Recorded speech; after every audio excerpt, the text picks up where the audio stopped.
Are you pooting a lot? Yeah, passing gas, farting, whatever you call it. Is it more than normal? I'm going to tell you why that might be. I'm Dr. Jen. It's good to see you. First of all, you should know that passing gas is normal, okay? And in people with sort of typically functioning gastrointestinal tracts, we will pass gas. We'll poot anywhere from 10 to 20 plus times a day. So that's normal. If you think you're passing gas more than that, however, there could be a number of reasons at play. I'm going to tell you what those are. I'm also going to tell you what foods could cause it, etc. You don't want to go anywhere. Also, let me tell you, that foul-smelling odor that we get when we poot sometimes, that's often due to sulfur-containing compounds, okay? But more than that. So let's get back. All right, so what can cause you to poot more than normal? Poot is my word, okay? I'm not big. Oh, something in my hair. Hold on. Sorry about that. I'm not big on like the word farting, although that's a commonly used word. Passing gas is, that's reasonable. Flatulence, by the way, is the medical term, in case you didn't know. Flatulence. All right. It can be caused by altered intestinal motility. That means your intestines are not sort of moving and grooving the way they normally do, okay? It could be an intestinal overgrowth of bacteria that can cause increased flatulence or passing gas. It could also be caused due to you eating more lactose, okay? And we'll find that actually a lactose intolerance is a big cause of flatulence, okay? Some people, when they eat ice cream, milk, things like that, cheese, if they're lactose intolerant, they start pooting when they eat those things, okay? By the way, write in the comments if this is you, if you have flatulence, if you're lactose intolerant, or if you know what foods cause this to happen.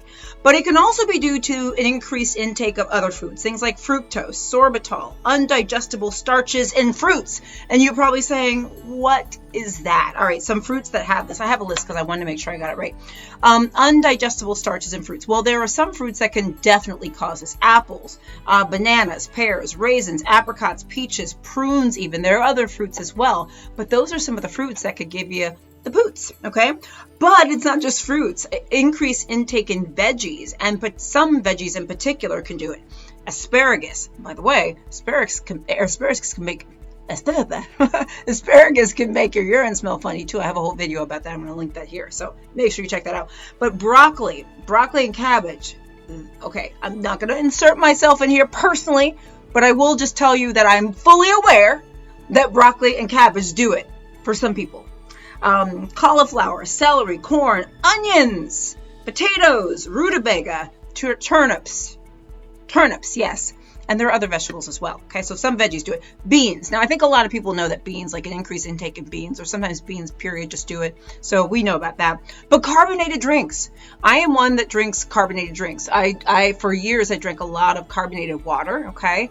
And I do drink soda on occasion. But carbonated drinks can cause you to be more flatulent than normal. Also, interestingly enough, pork can release trace amounts of malodorous gas upon digestion, which I think is really interesting, okay? Also, artificial sweeteners, okay? Things like chewing gum and stuff like that. And there can be psychological causes of increased flatulence. Okay, so I know you're saying, all right, well, what do we do about it? All right, well, the first thing is you got to understand the cause of what the flatulence is. And a lot of times you can identify it, or you can link it to something you're eating or any one of the things that I just said. Now, we need to talk about here warning signs, okay? Signs that should make you say, ooh, Dr. Jen said if I have increased passing gas and X, Y, or Z, I need to see my doctor. So let me tell you what that is. If you have what we call alarm symptoms, so in addition to increased passing gas, Putin, you got belly pain, you've got weight loss, and you don't have to have all of these, but just any of them along with the increased passing gas. Abdominal pain, weight loss, blood in your stool. That blood in your stool, by the way, is never something that we say is just okay. That is always something that has to be evaluated. Weight loss that's unexplained. I already said weight loss, but any weight loss that's unexplained always has to be evaluated.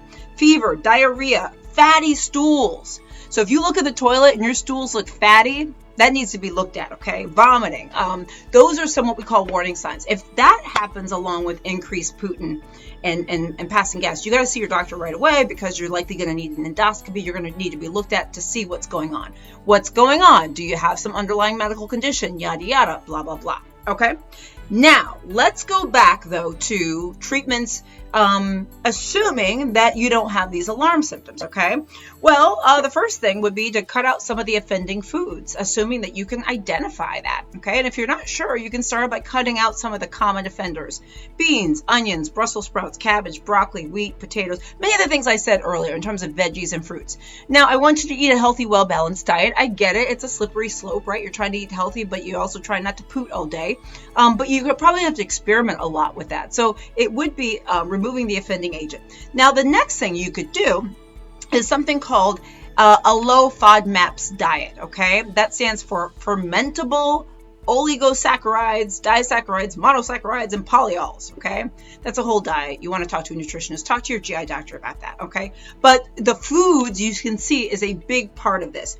Now, the other thing is, if you're diagnosed, say, with a lactose intolerance, well, then it's no lactose, okay?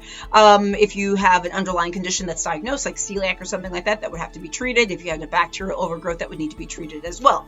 But assuming you don't have alarming signs and symptoms, it may be reasonable to take a look at what you're putting into your mouth, eating and drinking, to see if that's contributing to it, okay? Also, think about your environmental factors, any stress and stuff like that. I am not your doctor, so I always tell you to go make sure you see your doctor, because if you have any other underlying gastrointestinal issues, this may not apply to you. Also, if you have the alarm symptoms I talked to you about, this is not going to apply to you necessarily either, okay? But just understanding sometimes the foods that can make you poot extra more than usual, I think is helpful to know. And remember, it's normal to poot 10 to 20 or so times per day, okay? So, you know, there we be, all right? This is just a start, okay? This is just a 50,000-foot overview. Let me know. You don't have to let me know how much you poot in the comments. But let me know if this is helpful, if this applies to you, if this is something that you deal with, etc., okay? I know it can be embarrassing, but pooting is just a part of life. Pooting is just a part of life, okay? So don't be embarrassed. I'm Dr. Jen Caudle, practicing family physician, on-air health expert, and video creator. I do daily videos on Facebook. Please like and follow my page. On YouTube, please subscribe to my channel and click the little bell for updates. I'm on Instagram, LinkedIn, WhatsApp, TikTok, you name it, at Dr. Jen Caudle. Also, please go to www.drjencaudle.com to sign up for my free health newsletter. And if you have any of these symptoms, like I said before, keep a symptom diary. This is something that can be very helpful when you go to see your doctor. You watching this video now, what you can do now, if you feel like you have any of this stuff, is start taking a diary, keeping a diary of when you eat, what happens, how you feel, what's going on with you.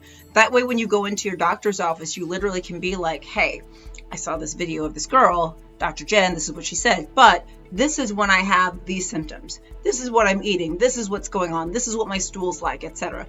That will really help your doctor a lot, okay? Anyway, guys, I hope this is helpful. As always, you know I love you. Guys, I'm Dr. Jen. Take care of yourselves and other people. Okay, love y'all.